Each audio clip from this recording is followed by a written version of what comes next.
Et bonjour ou bonsoir à toutes et à tous.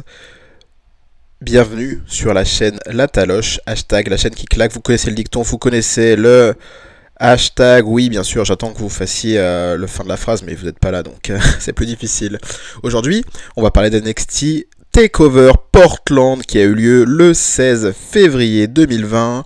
Ce ne sera pas une critique en 5 points, comme j'ai l'habitude de le faire pour les shows hebdomadaires, tout simplement parce que ce n'est pas un show hebdomadaire. C'est le dernier show du côté de NXT avant WrestleMania. Voilà, c'était un très très bon show. Je vais vous en parler en détail match par match. Je vais vous dire ce que j'ai pensé, ce que je n'ai pas apprécié, ce que j'ai apprécié surtout, parce que j'ai vraiment apprécié ce show. Voilà, petit spoiler du début de vidéo. Et on part tout de suite pour le premier match qui était avant de commencer cette critique, je vous invite à aller voir mes pronostics que j'avais fait sur le show, tout simplement, sur Takeover Portland. Les pronostics des matchs que j'avais fait, voilà, pour un petit peu vous mettre dans mon état d'esprit, celui que j'avais avant de commencer le show, ce que je pensais qui allait se dérouler. Et voilà, si jamais ça vous dit, n'hésitez pas à aller voir. Et puis ensuite revenir sur cette vidéo ici même pour m'entendre parler de NXT Takeover. Quand je dis comme ça, on dirait vraiment que je suis très égocentrique, mais c'est peut-être le cas d'ailleurs. On commence avec le premier match, Dominik Dijakovic qui affrontait Keith Lee pour le titre nord-américain. Keith Lee, le nouveau champion nord-américain depuis quelques semaines en battant Roderick Strong, faisait face au géant Dominik Dijakovic qui connaissait bien. Voilà, ils ont eu plusieurs affrontements du côté de NXT, des très bons affrontements, hein. Et du coup là, on a atteint un nouveau sommet pour leur affrontement, c'est le Takeover. C'est le titre nord-américain. C'était fabuleux quoi. Comme je l'ai dit, c'est deux géants nord-américains. Donc du coup, on a le croate Dominik Dijakovic, Keith Lee l'américain, des bons bébés, surtout pour Keith Lee. Dominik Dijakovic qui est un très très grand catcheur, autant par le physique que bientôt, je l'imagine, je l'espère, par le catch, parce qu'il se débrouille très très bien, le bougre.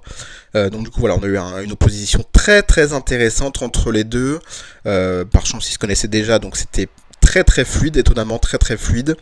Keith Lee qui m'a très impressionné, mais surtout Dominik Dijakovic qui a impressionné les gens, j'imagine. Les gens le connaissaient pas aussi puissant dans tous les sens. Pendant que je suis en train de faire cette vidéo, je suis en train de regarder l'highlight en même temps pour un petit peu me remettre aussi dans l'ambiance après cette journée de travail. Donc du coup, voilà, on a eu un Keith Lee très agressif qui a porté des prises très intenses et surtout des chops très intenses à un moment à l'extérieur. Gros moment d'ailleurs à l'extérieur où Dominik Dijakovic a sauté depuis la troisième corde directement sur Keith Lee qui était posé sur une chaise entre les deux tables. J'ai eu très très peur à ce moment-là, et je pense que tout le public d'ailleurs a eu très peur que Dominik Dijakovic se prenne une table dans le dos ou quelque chose comme ça. Mais force est de constater que ce match était vraiment très très bon, c'était un magnifique opener. Franchement, je vais même vous dire, je pense que c'est l'un de mes matchs favoris de l'année. J'ai pas du tout l'habitude de dire ça. Je sais que sur certaines chaînes YouTube de catch francophone, on a l'habitude de dire que ce match-là, c'est vraiment le meilleur match de l'année, même quand l'année a commencé depuis une semaine. Et moi, j'ai pas du tout l'habitude de le dire ça, tout simplement parce que je le pense très rarement et que j'espère en tout cas que le fur et à mesure de l'année, on va avoir des meilleurs matchs. Mais force est de constater que ce match-là était vraiment incroyable. Voilà, tout simplement, j'ai vraiment tout apprécié de ce match. C'était vraiment fabuleux. Victoire de Keith Lee. Après sa finisher, je ne sais même plus comment elle s'appelle. Il a porté d'ailleurs 2 Spirit Bombs pendant le match où premièrement Dominik Dijakovic a réussi à se lever au compte de 2. Et la deuxième fois, quand il a porté ce Spirit Bomb, en fait, avec le rebond, il est revenu sur ses pieds, Dominik Dijakovic, et c'était très très impressionnant. Keith Lee remporte la victoire, je ne vais pas dire logiquement, mais on s'attendait tous à cette victoire et qu'il garde le titre. Mais voilà, le match était tout simplement fabuleux, donc je vous invite à aller le voir. Vraiment, parce que ça me fait plaisir de voir des gros gabarits se déplacer aussi bien. Dijakovic, comme je l'ai dit, c'est vraiment impressionnant ce qu'il arrive à faire avec sa taille. Il est très très agile, encore plus que Keith Lee qui est déjà très très agile lui aussi. Et voilà, c'était vraiment un plaisir. On passe au deuxième match qui était un street fight match entre Tegan Nox et Dakota Kai, les deux anciennes Besta, Bestou, BFF, appelez ça comme vous voulez, qui s'affrontaient dans un street fight. Pour rappeler un petit peu la rivalité, c'était Dakota Kai qui avait trahi son équipe à NXT War Games en novembre et qui les avait trahis tout simplement en attaquant Tegan Nox qui était dans la cellule, qui était en train d'attendre son tour pour rentrer dans le match. Et du coup, voilà, la rivalité a commencé là, ça s'est un petit peu enfin, c'est un petit peu mis en pause, on va dire, pendant le mois de novembre-décembre, et ça a repris un petit peu en janvier réellement dans la rivalité à proprement parler. Il y a eu Candice LeRae qui s'est un petit peu mêlé à cette histoire, mais la rivalité a vraiment, on va dire, vraiment commencé ces 3-4 dernières semaines. Voilà, moi je suis pas très fan de Dakota Kai, même si j'aime bien ce qu'elle fait, j'apprécie vraiment ce qu'elle fait en heel, d'ailleurs beaucoup plus que quand elle était face, que je trouvais un petit peu fade, même si j'aime bien son côté de ring et son gabarit, que je trouve qu'elle se déplace très bien. Tegan Nox par contre j'ai jamais apprécié et je n'apprécie toujours pas malheureusement, mais force est de constater que c'était un très très bon affrontement. Le match a commencé très vite, tout simplement avec Tegan Nox qui est arrivé pour faire son entrée et Dakota Kai qui l'a attaqué directement pendant son entrée. Donc voilà, on perd pas de temps dans cet affrontement. Ils sont battus un petit peu à l'extérieur, près du public. Et puis après, ils sont allés sur le ring. Ils sont battus un petit peu avec tout ce qu'on peut faire hein, pour se battre. Donc les poubelles, les couvercles de poubelles, les chaises, les tables. Et voilà quoi. Le match m'a bien plu quand même. Tegan Nox m'a bien plu. Elle a plus d'attitude que d'habitude, même si je trouve que au niveau de look, pour moi c'est pas du tout ça. Voilà, j'apprécie pas beaucoup. En fait, c'est surtout ses cheveux. Je vous avoue que là le look j'ai bien apprécié quand même. Je reviens un peu sur ce que j'ai dit, mais parce que je n'ai pas du tout préparé cette vidéo. Donc c'est au fur et à mesure de ce que je vois, je vous en parle. Mais voilà, ses cheveux par contre c'est pas possible. Mais sa tenue c'est assez cool avec ce sorte de pantalon là. Ça donne un petit peu plus d'attitude. Elle a fait des très très bonnes prises qui m'ont beaucoup surprise. Je me suis dit waouh, ouais, c'est vraiment une bonne catcheuse, chose qu'on n'avait pas vue jusque là, étant donné qu'elle s'est cassé les deux genoux 2 années de suite. Donc voilà, on n'avait pas vu encore Tegan Nox vraiment catcheuse, et là on l'a vraiment bien vue. Donc j'ai vraiment apprécié. Dakota Kai en heel, j'apprécie vraiment de plus en plus. J'aimerais bien que ça continue cette rivalité. D'ailleurs, ça va continuer sans doute, vu la fin du match. Mais voilà, Dakota Kai, j'apprécie vraiment beaucoup. Comme je l'ai dit dans mes pronostics, et je me la pète un petit peu parce que j'ai le droit de me la péter. Dakota Kai a gagné grâce à une intervention d'une catcheuse tierce. Donc voilà, je savais pas quelle catcheuse, je savais que ça allait être une catcheuse avec un bon gabarit, surtout vu le gabarit de Tegan Nox et de Dakota Kai. J'étais persuadé que c'était une fille avec un plus gros gabarit qui à intervenir, mais du coup ça m'a un petit peu surpris. C'est Gonzalez, de son prénom, ça commence par un R, je ne sais plus, qui n'est jamais apparu à NXT TV, il me semble. Elle a fait beaucoup de house show. Je la connais tout simplement parce qu'elle a fait beaucoup équipe avec Rhea Ripley en house show à l'époque où Rhea Ripley était un petit peu moins mise en avant. Voilà, parce que Rhea Ripley c'est une catcheuse que j'apprécie beaucoup, donc je regardais un petit peu ce qu'elle faisait en dehors de NXT TV, parce que voilà. Mais voilà, Gonzalez, c'est vraiment une catcheuse avec un très bon gabarit. Elle avait un personnage de Texane, un petit peu Texane mexicaine. Mais du coup voilà, on l'a pas vu pour l'instant sur NXT TV. On l'a vu intervenir du coup dans ce match où elle a tout simplement récupéré Tegan Nox qui était sur la 3ème corde et qui s'apprêtait à sauter sur Dakota Kai qui était allongée sur une chaise. Elle est intervenue, elle a choc-slamé Tegan Nox à travers la table. Malheureusement la table s'est pas cassée, donc j'imagine que ça fait vraiment très très mal, et du coup Dakota Kai a ensuite fait le tomber. Donc voilà, Dakota Kai semblait un petit peu surprise d'ailleurs de cette intervention. Donc je sais pas si c'était prévu dans la storyline bien sûr, hein, en kayfabe, ou si c'est tout simplement Gonzalez qui a décidé de se mettre elle-même en avant en aidant Dakota Kai. Voilà, le programme m'intéresse beaucoup. Voilà, comme je l'ai dit dans mes pronostics, j'étais persuadé que ça allait être un match comme ça, mais j'ai quand même bien apprécié le match, que j'ai trouvé très divertissant. Pour moi, ça a comblé vraiment les lacunes des deux catcheuses en termes de in-ring, même si pour le coup, Tegan Nox m'a beaucoup surprise avec son in-ring pour ce match. Et voilà, la rivalité va continuer. En tout cas je pense, et j'ai vraiment hâte de voir la suite de ce programme là, même si je vous avoue que ça me fait quand même un petit peu mal de voir Candice LeRae dans ce programme là. J'aimerais bien la voir un petit peu plus haut dans le programme, et voilà, elle tourne un petit peu en rond du côté de NXT, mais bon, elle n'est pas du tout intervenue d'ailleurs pendant ce match, donc voilà, et voilà, on passe à la suite. C'était un bon affrontement quand même. On a eu Johnny Gargano contre Finn Balor, un match qu'on attendait beaucoup, en tout cas moi pour ma part je l'attendais beaucoup, tout simplement parce que je me disais mais qu'est-ce qu'ils vont me raconter. C'était le match où j'avais le plus de doutes, on va dire, sur le résultat. C'est un match simple, hein, donc pas de stipulation particulière, c'était vraiment le in-ring des deux qui allait jouer. Et force est de constater, pas étonnamment, parce que Finn Balor et Johnny Gargano sont des très bons catcheurs, mais que le in-ring était très très bon. Voilà, pour moi c'est ce genre de catch où je me dis waouh, les mecs, ça se voit que c'est des putains de professionnels. Oui, je dis des grands mots, mais voilà, ils savent super bien jouer avec la foule, sur le ring, ils savent donner de l'impact dans leurs coups sans se blesser, et sans blesser l'autre aussi. Et voilà, tout était très très bien. C'est une victoire de Finn Balor, après tout simplement un 1916. Je sais pas si je le lis en français ou en anglais, je peux le dire en français, tout simplement parce que j'ai un accent anglais dégueulasse.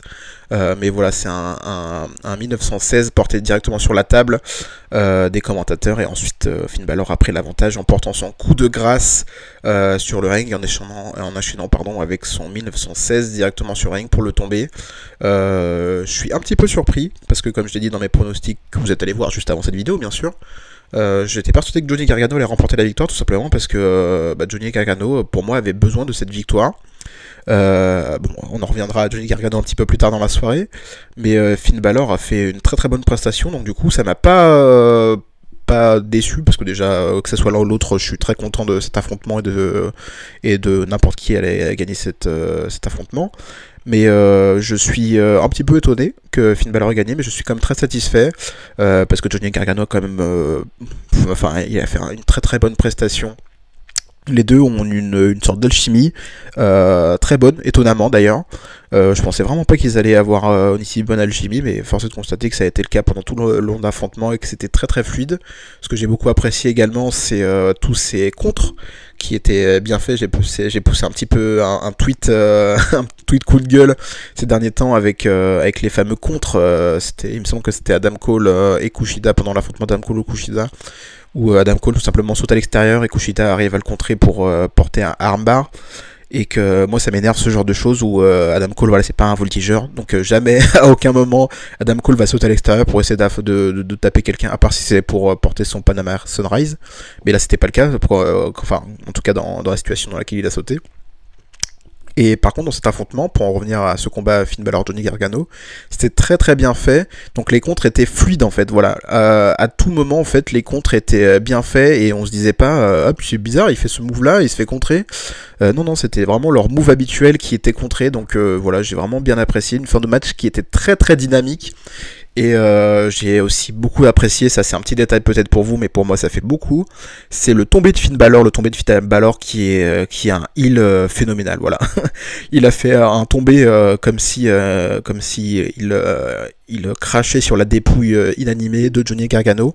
J'ai vraiment beaucoup apprécié ce tombé, ce genre de petits détails qui pour moi renforcent encore plus le côté heel du personnage, et vraiment j'ai vraiment apprécié. D'ailleurs le shotgun dropkick directement en prenant appui sur les tables de commentateurs directement à l'extérieur, c'était aussi d'une violence assez folle.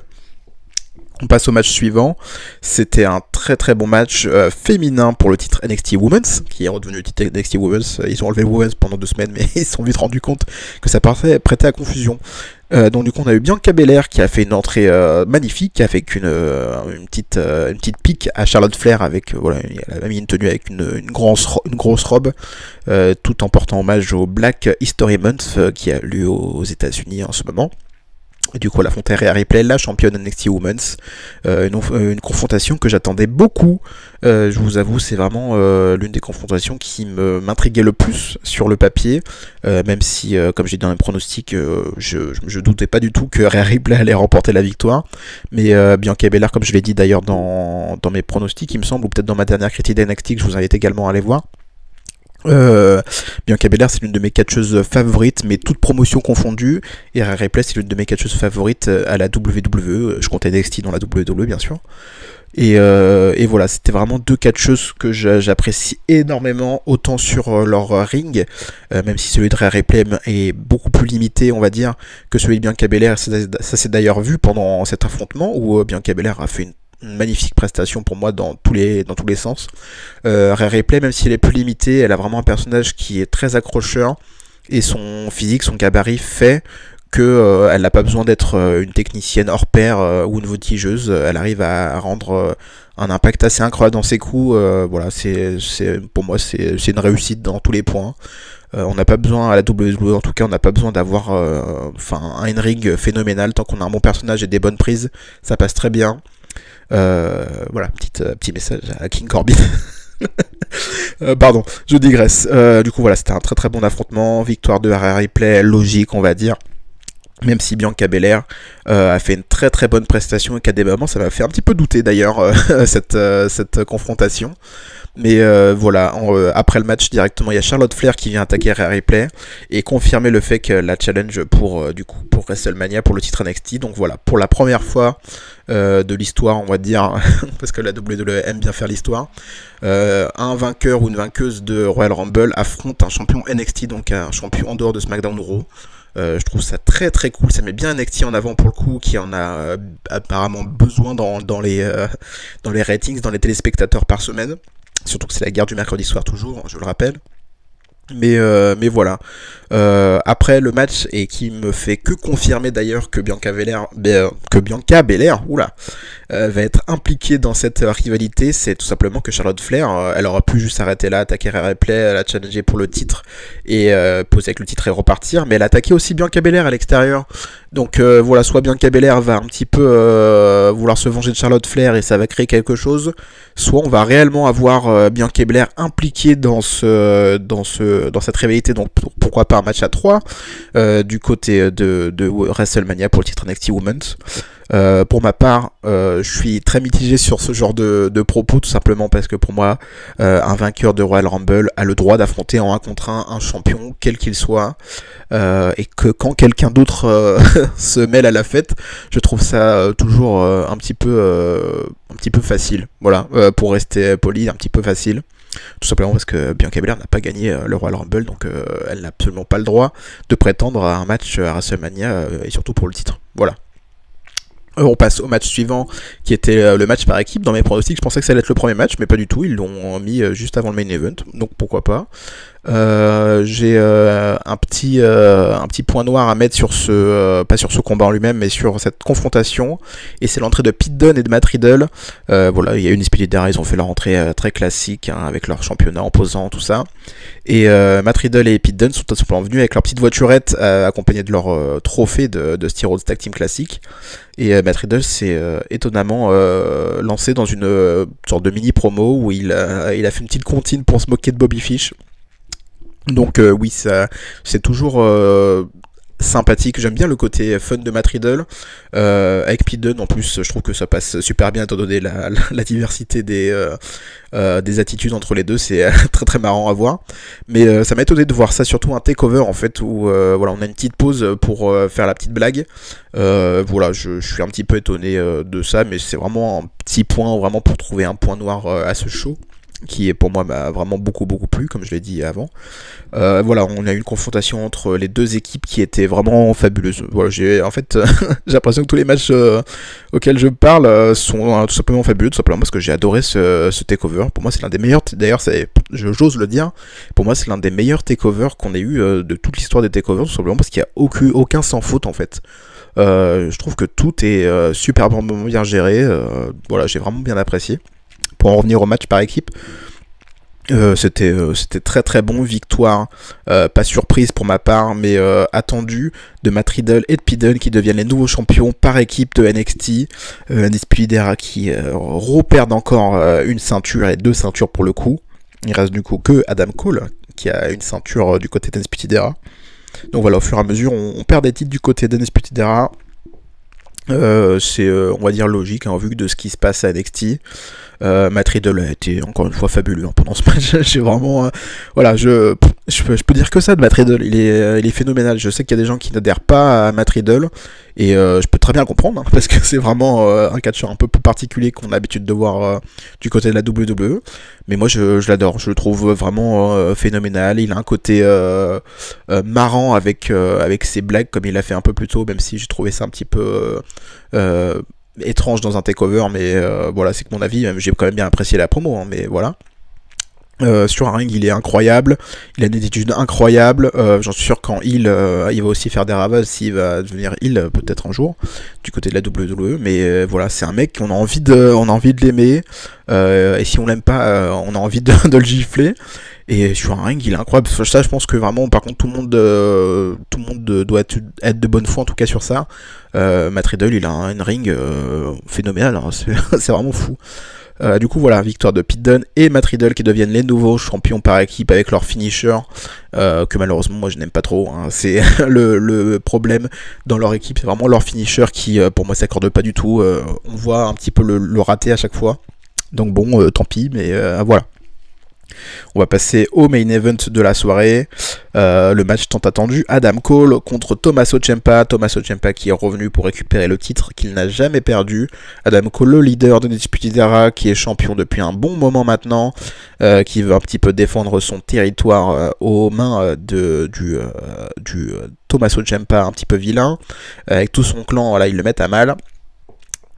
Tommaso Ciampa s'est fait un petit peu aider par les faces, même si finalement ça n'a pas tant aidé que ça, étant donné que Tommaso Ciampa n'a pas beaucoup d'amis. Mais voilà, c'était un très très bon affrontement aussi, comme je l'ai dit précédemment.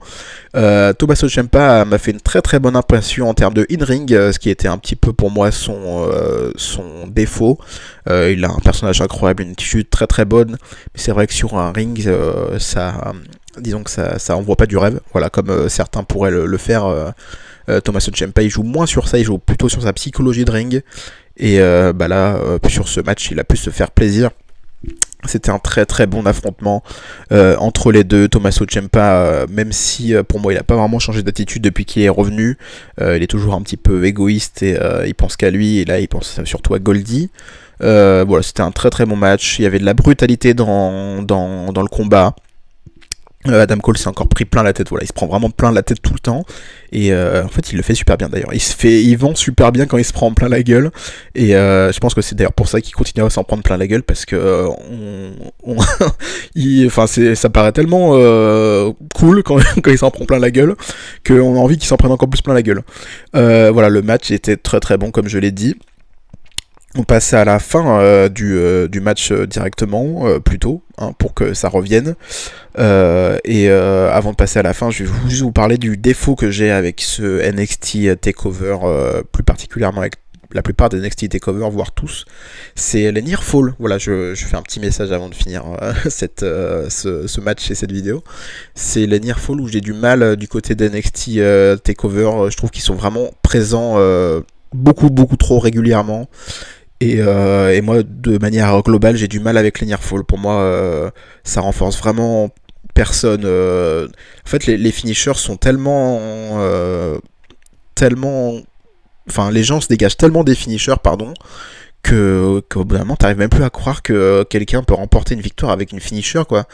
Ou en tout cas, il y a une surenchère à chaque fois de moves, de finisher, qui rendent le truc assez trop pour moi, voilà, même si je comprends bien que c'est le principe du takeover où on en fait beaucoup pour vraiment le rendre le moment épique. J'aimerais bien que des fois on finisse un takeover avec voilà, le catcheur qui porte juste une finisher et le mec se dégage pas parce que c'est sa finisher, quoi. Voilà, ce serait sympathique, mais bon, c'est juste un petit détail également pour porter un point noir, un deuxième point noir à ce takeover, même si en soi c'est pas vraiment un point noir. À la fin du match, ou presque à la fin du match, il y a bien sûr Undisputed Era qui est venu pour un petit peu foutre le bordel. Kushida et Bronson Reed ne sont pas venus pour aider Tommaso Ciampa. Mais voilà, Tommaso Ciampa a réussi quand même à contrer un petit peu tout Undisputed Era en les mettant à mal. Il a porté un magnifique DDT depuis la deuxième corde sur Roderick Strong qui s'est écroulé au sol. Il a ensuite sauté par-dessus la troisième corde directement à l'extérieur sur les trois autres membres de Undisputed Era qui l'attendaient à l'extérieur. D'ailleurs, ça m'a étonné ce move high fly du côté de Tommaso Ciampa. Mais voilà, c'était très bien fait. Tommaso Ciampa, le malin qui arrive à contrer Undisputed Era tout seul. Et voilà, bravo à lui. Malheureusement, le moment où il a réussi à prendre l'avantage en se dégageant du last shot, il me semble que c'est ça le nom de la finisher d'Adam Cole. Tout simplement, il a réussi à porter son Fairy Tail Ending. L'arbitre était KO après s'être pris un Tommaso Ciampa en plein dans la gueule. Enfin, de toute façon, vous l'avez vu ce match, donc je vous fais que récaper ce qui s'est passé. Et voilà, malheureusement, il n'y avait plus d'arbitre pour faire le tomber après le Fairy Tail Ending de Tommaso Ciampa. Johnny Gargano est un petit peu venu soutenir Tommaso Ciampa au premier rang. Et au moment où Tommaso Ciampa voulait récupérer la ceinture, pourquoi? Pour tricher, Johnny Gargano lui a enlevé des mains et l'a frappé avec.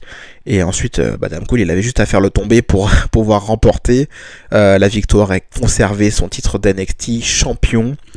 Du coup, voilà, un heel turn de Johnny Gargano. Je pense que j'ai même pas besoin d'expliquer pourquoi Johnny Gargano a fait un heel turn à ce moment-là, tout simplement parce que voilà, l'histoire de Tommaso Ciampa et Johnny Gargano n'est apparemment pas terminée. Est-ce qu'on part sur un match à 4 entre Finn Balor, Johnny Gargano, Tommaso Ciampa et Adam Cole? On ne sait pas. Est-ce qu'on part encore sur une rivalité Tommaso Ciampa et Johnny Gargano et d'un autre côté Finn Balor, Adam Cole pour le titre? Je ne sais pas. Je vous avoue que moi j'aimerais pas voir une rivalité à 4. Et je sais qu'il y a beaucoup de gens qui n'ont pas envie de revoir encore une rivalité entre Ciampa et Gargano. Mais moi je vous avoue que j'ai vraiment envie de le voir, surtout avec cette dynamique de Gargano heel, mais qui est justifiée pour le coup, et Ciampa face, qui n'a pas changé depuis qu'il était heel. Donc voilà, moi vraiment ça m'intéresse beaucoup cette rivalité.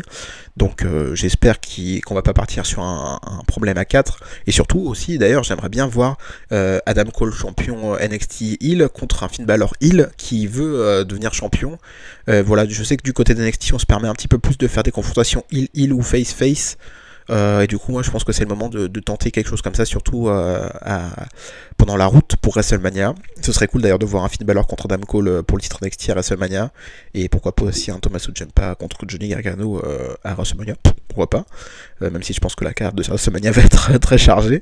Mais voilà, en fait il faudra faire 2 nuits de WrestleMania, tiens. Je sais pas si quelqu'un l'a déjà tenté ça, mais il faudrait bien le faire.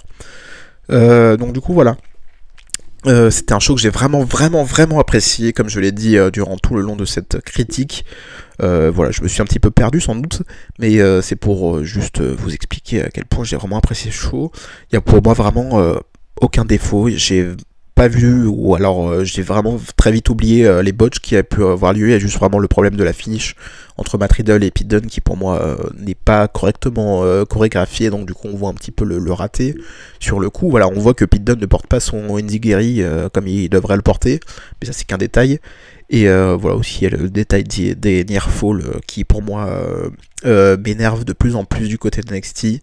Donc certes là je l'ai toléré pendant ce main event, mais je pense qu'au bout d'un moment je vais commencer à avoir vraiment du mal avec les near fall. Voilà, j'ai envie qu'on finisse un match avec une finisher. Voilà, si le nom finisher existe, c'est qu'il est censé avoir un sens quelconque. Voilà, on se quitte ici, n'hésitez pas à vous me dire ce que vous en avez pensé de ce show dans les commentaires et même sur Twitter. N'hésitez pas, hashtag la chaîne qui claque pour partager pourquoi pas la vidéo. N'hésitez pas non plus à me dire si vous avez aimé cette critique que j'ai faite, et me revenir sur ce que j'ai dit qui vous a pas plu, pourquoi pas. Ou si vous pensez autrement, c'est très intéressant. Moi j'aime beaucoup les débats, comme je le dis tout le temps, j'aime beaucoup les débats, c'est pour ça que je partage ma passion.